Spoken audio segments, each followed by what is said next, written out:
Bonjour et bienvenue à cette série de vidéos de formation qui aura pour thème l'intelligence du cœur. Alors à travers ces vidéos, j'ai voulu vous offrir une mini-formation d'introduction parce que bien entendu, ce sujet d'intelligence du cœur qui est peut-être nouveau pour vous ou peut-être intriguant, à ce moment-là, ça va vous donner un aperçu. On ne pourra pas tout voir comme je viens de le mentionner, mais ça va être une belle occasion de découvrir un chemin extraordinaire qui, pour moi, en tout cas, fait partie de ma vie depuis les années 2000. Je suis en recherche, en développement personnel depuis plusieurs années, depuis près de 30 ans. Et en découvrant des facettes de l'intelligence du cœur, ça m'a permis de voir que il existe un chemin, il existe une démarche très précise que j'utilise moi personnellement autant dans ma vie professionnelle en tant que coach, accompagnateur, pour aider les gens à avoir plus de clarté dans leur vie, plus d'authenticité, plus de vérité aussi dans leur vie. Et je l'utilise bien entendu dans ma vie personnelle parce que je m'aperçois que c'est une pratique finalement l'intelligence du cœur et c'est ce que je veux un peu aujourd'hui vous partager. En quoi consiste cette pratique-là? Donc, l'intelligence du cœur, donc il faut d'abord s'entendre qu'on ne parle pas du cœur physique, mais l'intelligence du cœur, et le cœur en particulier, c'est ce que j'appelle la vivance, c'est ce qui est l'aspect qui est vrai, qui est authentique à l'intérieur de nous et qui est aussi présent lorsqu'on est en relation avec les autres. Donc, l'intelligence du cœur, c'est dans le fond la combinaison de deux approches ou deux habiletés ou compétences. La première des compétences, c'est la conscience de soi, d'être conscient de ce qui se passe à l'intérieur de moi d'instant en instant, à chaque moment présent, et aussi d'être conscient de l'autre quand je suis en relation avec l'autre. Ce que j'ai remarqué, c'est que souvent, il y a des gens qui ont plus de facilité dans un des secteurs ou un des niveaux en particulier. C'est plus simple pour eux, soit de donner, d'être à l'écoute, d'être au service de l'autre. Et des fois, on confond souvent être dans son cœur, c'est comme si on devrait être généreux, si on devrait donner de soi, alors que c'est pas nécessairement le cas. Pour beaucoup de gens, en tout cas, il y a déjà une facilité, et on va voir un petit peu plus tard dans les vidéos, comment on peut arriver à équilibrer cette capacité de recevoir et de donner aussi en même temps, pour arriver à ce que nous, on puisse autant bénéficier de cet aspect de la vie que juste le donner, parce qu'on risque d'être vidé en fin du compte, puis on risque d'être dans le manque, nous aussi, et peut-être dans la frustration aussi. Donc, cette première catégorie ou expérimentation ou facette, c'est d'être en mesure de donner, d'offrir, de rayonner qui je suis. Et la deuxième facette, c'est la conscience de soi, conscience de qui je suis à chaque instant.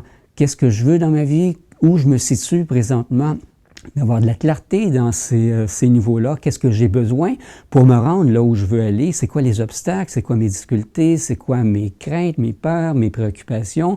Comment je pourrais recevoir de la guidance aussi pour m'amener là où je veux aller? Alors, l'intelligence du cœur, c'est d'arriver à combiner ces deux compétences-là. La conscience intérieure, qui est un petit peu ce qu'on appelle la verticalité, et la conscience relationnelle, qui est l'horizontalité. Et lorsqu'on combine ces deux-là, ça va faire quelque chose de merveilleux, qui est la maîtrise. La maîtrise de sa vie, maîtrise de soi, maîtrise aussi de ses relations, et d'arriver à vivre une vie qui est, j'allais dire, 100 fois, 1000 fois plus riche que ce qu'on a vécu, parce qu'il y a un immense potentiel. Moi, c'est ma croyance, en tout cas, que l'être humain est un réservoir de potentialité. Je pense que si vous écoutez ces vidéos, vous êtes conscient qu'il y a quelque chose dans votre vie qui pourrait être, qui pourrait s'agrandir. Dans l'intelligence du cœur, c'est un des thèmes qu'on travaille beaucoup. Prendre conscience de notre grandeur et aussi d'habiter cette grandeur, de l'incarner. Alors, l'intelligence du cœur, c'est pas simplement émotionnel, c'est pas simplement spirituel, c'est pas simplement d'avoir des buts, de passer à l'action, c'est d'être être relié à toutes ces facettes à l'intérieur de nous et de s'appuyer sur ces ressources qu'on a et d'être capable d'agrandir justement notre niveau d'expérience en contactant notre grandeur, qui on est véritablement. Donc, c'est une connaissance de soi et ensuite d'être capable de la partager. Et c'est pour ça que l'intelligence du cœur, si vous me permettez, je vais vous l'écrire au tableau. C'est important. Dans la série de vidéos qu'on va voir, on va explorer 3 niveaux, 3 dimensions. Et quand on parle du cœur, on va faire un beau petit cœur ici. Ce qu'on veut faire, la première étape, qu'on va développer aujourd'hui, c'est comment être en relation avec son cœur pour pouvoir mieux suivre son cœur. Alors, vous voyez l'écriture du cœurologue. L'important, c'est d'être capable de suivre son cœur. C'est ce qu'on va développer aujourd'hui, comme j'ai mentionné. Le deuxième élément qui va faire partie de la deuxième vidéo aussi, mais on va sûrement revenir sur suivre son cœur parce que c'est un sujet tellement intéressant, passionnant, mais pas toujours simple. Les gens que je côtoie souvent me disent « Oui, mais je suis pas certain d'être capable de suivre mon cœur. Je suis pas certain que la voix que j'entends, si c'est la voix de mon cœur ou si c'est ma tête qui parle. » Alors, à travers l'intelligence du cœur, ça va nous permettre de distinguer, donc d'avoir de la clarté pour mieux distinguer qu'est-ce qui vient de mon cœur, de qu'est-ce qui n'est pas de mon cœur. Autrement dit, qu'est-ce qui est vrai, qu'est-ce qui est authentique, qu'est-ce qui est vivant pour moi et qui ne vient pas des conditionnements extérieurs, mais qui m'appartient véritablement et que je peux suivre à ce moment-là. Parce que si je suis ce qui ne me convient pas, qui vient de l'extérieur, mais je risque de faire fausse route, puis je risque d'arriver à un résultat décevant ou à un endroit, à une destination décevante. Alors, ce que je veux vous offrir, c'est à travers les moyens de l'intelligence du cœur, de vous permettre d'arriver à cette destination-là qui vous convient, qui vous correspond. Personne d'autre que vous peut savoir ce qui vous convient dans votre vie et là où vous voulez arriver. Mais pour arriver là où vous voulez arriver, on va utiliser l'analogie du GPS qui va nous montrer très clairement que c'est pas toujours aussi simple que ça d'arriver là où on veut arriver, puis je suis certain que vous le vivez déjà dans votre vie, je le vis moi aussi. Alors, on a besoin de l'intelligence du cœur pour nous apporter cette clarté-là et d'être le plus possible à chaque instant dans le vrai, dans l'authentique, dans le vivant. Et c'est ce qui va nous permettre de suivre notre cœur. Le deuxième élément, ça va être d'être capable ensuite de prendre ce qui est à l'intérieur de nous, ce qu'on ressent, et d'être capable de l'exprimer, donc de parler avec notre cœur aussi. Parce que parler avec notre cœur, c'est oser affirmer qui je suis, c'est oser exprimer qui je suis. Donc c'est un peu l'expression de soi à travers le cœur. Alors c'est pour ça ici, je parle de parler, communiquer avec son cœur, qui va être le deuxième élément, qui va faire partie de deuxième vidéo de formation. Et ensuite, c'est une progression. Je ne peux pas parler avec mon cœur si je ne me connais pas. Si je ne suis pas capable de suivre mon cœur, ce qui va sortir de moi, je vais être souvent dans soit l'attente face à l'autre ou dans le désir de combler ses besoins, de lui plaire, d'arriver à un résultat précis, qui fait en sorte que c'est l'extérieur qui vient remplir mon cœur. Mais à ce moment-là, je suis dans une situation de dépendance. Si c'est l'autre qui remplit mon cœur, et l'autre, ça peut être une personne, mais ça peut être un objet aussi. Ça peut être un voyage, ça peut être un petit verre de vin, une sortie au restaurant, ça peut être plein de choses qui sont souvent des façons que la société a inventées pour nous éloigner justement de notre cœur. Ce qu'on appelle les distractions ou les dépendances. Et les dépendances. Ça ne veut pas dire qu'on n'a pas besoin de se distraire, mais c'est d'être capable de voir, est-ce que quand je fais une activité, je suis en train de suivre mon cœur, ou je suis en train d'essayer de me distraire parce que je ne suis pas dans mon cœur. Ou si je suis en train d'utiliser une dépendance, ça peut être la nourriture, ça peut être le jeu, ça peut être le sexe, ça peut être une multitude de l'Internet ou accro au texto ou au cellulaire, comme beaucoup de personnes le font présentement. Alors, lorsque je suis dans une dépendance, mais c'est parce qu'il y a un vide, il y a un manque. Alors l'idée, on va voir comment se relier à notre cœur pour ne plus vivre ce vide-là, plus vivre ce manque-là aussi. Et lorsque je suis capable de suivre mon cœur, mais là, je vais pouvoir parler, exprimer, faire des demandes aussi, prendre soin de mes besoins, être conscient de mes besoins, première étape, et ensuite exprimer mes besoins. Et finalement, troisième étape ou troisième partie de ce cheminement-là, qui se fait bien entendu, vous l'avez deviné, pas en quelques vidéos ou en quelques minutes, mais qui est un processus continu.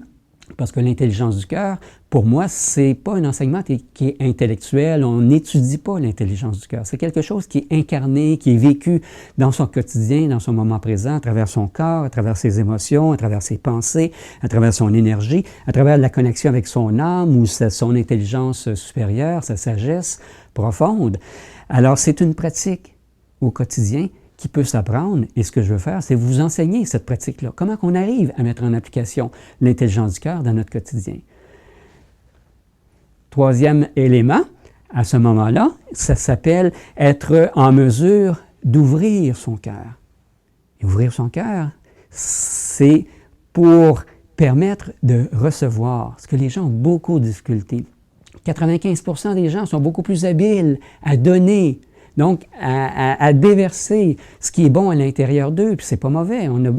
On doit continuer à donner, à partager, à aimer. Mais aimer, partager, commence par l'ouverture. Il doit y avoir un échange réciproque, un état de réciprocité, d'échange qui fait en sorte que je suis capable de recevoir aussi.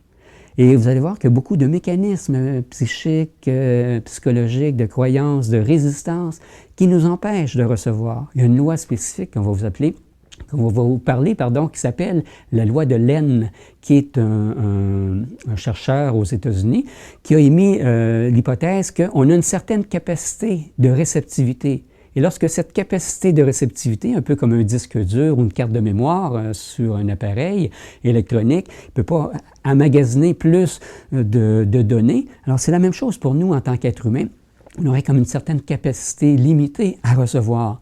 Et si on n'agrandit pas cette capacité-là, par la capacité d'ouvrir son cœur, mais on vit aussi, on risque de vivre en tout cas dans une vie beaucoup plus de manque, de frustration aussi. Alors ouvrir son cœur, vous allez voir, c'est important et c'est pour ça qu'on le met en troisième, parce que ça ne doit pas commencer là. C'est pas en donnant plus qu'on va recevoir plus. Hein? C'est une croyance qu'on traîne depuis des millénaires. Plus tu donnes, plus tu reçois. Vous l'avez essayé, j'en suis certain, puis à mon avis, ça n'a pas fonctionné autant que ça. Alors, je vous invite à écouter attentivement ces vidéos et vous allez voir comment cette approche-là va vous amener tranquillement à être capable d'ouvrir progressivement. Ça ne s'ouvre pas à coup de marteau, à coup de masse. Ça s'ouvre en douceur, comme une fleur, parce qu'on parle du vivant ici. Donc, il y a un respect, il y a un apprivoisement, il y a une sécurité à l'intérieur de soi qu'on doit établir pour pouvoir être dans l'ouverture de son cœur. Donc, ouvrir son cœur. Aujourd'hui, j'aimerais vous parler surtout d'être capable de suivre son cœur. Alors, pour suivre son cœur, comment on peut faire ça? Moi, j'utilise d'abord l'image du GPS pour nous permettre d'imager cette notion-là, d'être capable de suivre son cœur. Alors, je vous fais ici un petit triangle. Et vous savez que le GPS nous permet de nous donner des indications pour nous rendre à une destination. Alors, j'aime bien cette image-là parce que ça nous permet d'illustrer, de voir où on doit mettre l'emphase pour justement atteindre ce qu'on veut atteindre dans notre vie. Alors, on veut atteindre un point B, mais pour atteindre un point B, si on prend l'image du GPS, qu'est-ce qu'on fait? On entre les coordonnées dans le GPS et à ce moment-là, qu'est-ce qui se passe? Il ne se passe rien. Pourquoi? Parce que, d'abord, on doit ouvrir le GPS, premièrement, mais le GPS, lui, va aller chercher une information. Avant de lui nous donner de l'information, qui est dans le fond un petit peu notre sagesse intérieure, notre cœur, avant qu'on reçoive cette information-là, il faut d'abord donner notre position. Souvent, j'ai donné cet exemple-là auparavant à travers des conférences ou des causeries. Je disais, quelqu'un vous appelle, vous êtes il vous dit au téléphone, je suis perdu, et vous lui demandez où tu es. Ah, je suis à New York, mais je ne sais pas où je suis. C'est impossible d'aider quelqu'un à se retrouver si lui-même ne sait pas d'abord où il est. Alors, le GPS, c'est la même chose. Pour nous aider à nous rendre à un endroit, on doit d'abord être capable de trouver notre position. Et la position, bien entendu, c'est le point A. Et cette position-là, où l'information vient du GPS ici, qui, lui, par le satellite, localise notre position. Et en localisant notre position, qu'est-ce que ça permet de faire? Ça va nous permettre d'avoir les indications pour se rendre. Malheureusement, donc ça, c'est suivre son cœur. Quand tout ça va bien, ça, c'est la situation idéale pour tout le monde. Mais ce n'est pas toujours le cas. Souvent, on ne sait pas où on veut aller, donc il manque de clarté. On va le voir dans la deuxième vidéo, comment arriver à plus de clarté, on ne sait pas où on veut aller. Et si on ne sait pas où on veut aller, c'est très difficile d'arriver là, à cet endroit-là. On s'en va nulle part. En plus, souvent, on ne sait même pas où on est, comme je viens de le mentionner. Alors, apporter de la clarté en ce moment, présentement, au niveau mental, c'est quoi mes idées, c'est quoi mes peurs, c'est quoi mes croyances, c'est quoi mes résistances, c'est quoi mon ouverture. Alors, tout ça fait partie de où je suis présentement. Et on va essayer d'apporter plus de clarté dans le processus d'accompagnement, de coaching en intelligence du cœur, se situer, accepter cette position-là aussi pour pouvoir mieux savoir ensuite où je veux aller, recevoir cette indication-là au niveau du cœur. Souvent, on n'est même pas capable de se localiser. Pourquoi? Parce qu'il se produit comme un dôme autour de nous. On est dans un état plutôt flottant, on est comme déconnecté, on est comme dissocié de notre cœur, de qui on est. Et lorsqu'on est dissocié, c'est comme le GPS, comme la voiture, on rentre l'information, mais on est dans un tunnel. Et étant dans un tunnel, le GPS ne peut pas capter l'information ou notre position. Il ne peut pas nous donner de renseignements ou ne peut pas nous donner d'informations. Dernier élément, à ce moment-là, pour conclure aujourd'hui, c'est que c'est beau de savoir l'endroit où on se situe, où je veux aller, mais aussi ça demande un troisième élément, fondamental, essentiel, comme le GPS. Le GPS va nous donner de l'information à partir du moment où il va y avoir un mouvement. Dès qu'on va commencer à avancer, si on reste dans notre cours, il n'y a aucune information qui va nous être donnée. Dès qu'on s'en va dans une direction, même si on ne s'en va pas dans la bonne, lui va corriger, il va nous donner de l'information. Alors, à travers l'intelligence du cœur, c'est ça qui va arriver. On va avoir la capacité de recevoir cette guidance, cette information-là, pour nous amener, à travers les pas qu'on va faire, à progresser progressivement vers cette destination-là qu'on chérit, qui nous manque, qu'on souhaite arriver. Ça peut être plus de santé, ça peut être plus de paix d'esprit, de tranquillité, plus d'abondance, plus de tout ce que vous voulez.